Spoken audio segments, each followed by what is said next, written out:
Hi all guys, this is Rose from my home and garden, and today's video we're going to do some update garden tour here in our garden. And before anything else, I'm living here in Sydney, Australia, where the climate at the moment is so much rain season since February. We have all rain throughout February, March, April, and May. 4 months in a row, never stop raining. Sometimes get a bit 1 day, 2 days sunrise, but after that it's rain again. And it's really affect our plants and succulents, but they still surviving. We have to, and they got to, because we look after them, and that rain and that season never stop us for doing our gardening, isn't it? And we compromise ourselves to our passion, and I hope you do too. And if you're ready guys, come on, let's go in our garden and have some garden tour. And look at this old coleus and our small nursery there, and that lead us to our front gate. And there you go guys, this is the distance look of our front yard. And on this front yard, you can see this one is Dracaena. Sorry guys, I'm not really familiar from our house plant, not even in our succulents. And this is frangipani, and you can see that guys, now because of our changing or transition of our weather, our plants are all like this now. That's why I decided to took some video so we can compare our plant from our autumn to winter, and then to spring and summer. That's all I can promise guys, that every season I make sure that we're gonna have our garden tour. And this is my bamboo tree here in our front yard, and underneath is overpowered now our jade plant. I feel sorry for them. And our giant mother agave is here in our front yard. I took off this one from our underneath of our guava tree, and I decided to put in a big pot because when we move I gonna take this with me. And this is the variety of our coleus or mayana. We call that in my country mayana. And this one is so thriving now, and look at that, they changing color to as well because of the weather. Supposed to be it's really dark, but now it's getting lighter. And before it fade away, I want to take some video. That's why here we are now guys in our front yard. And this is yucca. We call it here yucca, but in the Philippines yucca, I think so, yeah. And they are not even pretty now at this stage because of transition of our weather. And underneath are our jade plant to welcome you all guys. That's my first plant or succulents here in our home and garden, my jade plant. And there are all bonsai here in our front yard. And look at all these succulents here in our front yard. They are direct sunlight and direct sun, because in our front yard, if you reckon, we don't have our net here like in our whimsical garden, but they are all pretty good.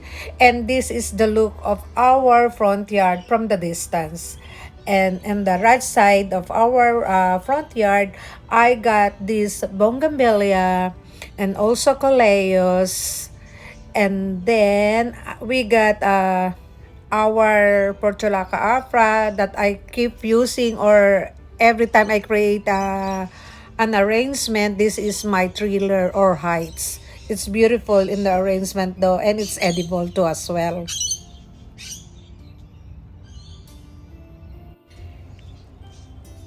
And this house plant too is bearing pink flowers on spring or summer season, but because now it's winter time, that's why they haven't. And our last coleus or mayana too as well in our right side here in our front yard. And I got some variety of them too as well, if you can reckon. And in the middle of that, I put our agave, our baby agave. And then another one, and another one, and our nearly mother of agave too as well. So in our front yard, we got 5 agave all up, and our ghost plant, or also known as Grasstopetalum paraguayense, and our campfire, and of course our never-ending starvers here in our front yard. They are all stable here and compact because they are direct sunlight, and this is already 4 years old now. That's why it's compact in this pot already. And look at our ruby string now. She's really ruby now and bearing flowers too as well, the yellow flowers. And this arrangement is on our bird bath. That's why, and it's already here in front yard for nearly 3 years now, and they are all stable, even they are direct sunlight. But you can notice, guys, the changes of their colors and the compact of their succulents itself. And behind this bird bath, we got our fountain here, water fountain poles here in our front yard as well. And this arrangement is been probably 2 years now. And look at the changes of color of our campfire. It's still working, I think, this waterfalls. But I turned off this for a while. And our shell in this succulents collection, they are all still alive, and I think it's 3 years now, this arrangement. And this is the look from the distance of our succulents arrangement that I keep here in our front yard. And this is our variegated 𝒂𝒗, and this is our jelly beans banana. The banana jelly beans look like really ripe banana now because the leaves is turning yellow.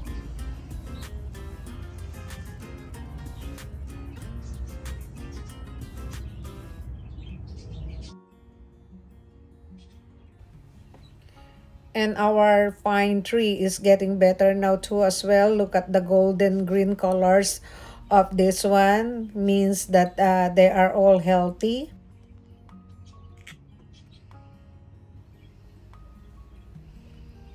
And this is the look from the distance, guys, while I'm standing here in front of our garage. And behind of that, we got our bird of paradise, and she bearing now 3 flowers from it.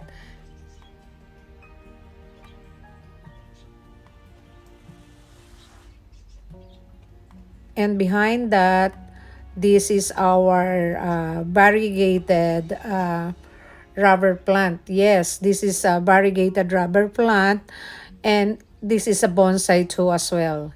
I love bonsai, guys. And behind of that, we got our golden palm. You can notice that it's different from others palm tree because their stem are golden yellow. And this is our creation, our bonsai jade plant creation. And we got that video I put together indicate after I upload this video of ours in our front yard garden tour. And this is our succulent arrangement too as well here in our front yard. And this is the update of our giant bonsai pot jade plant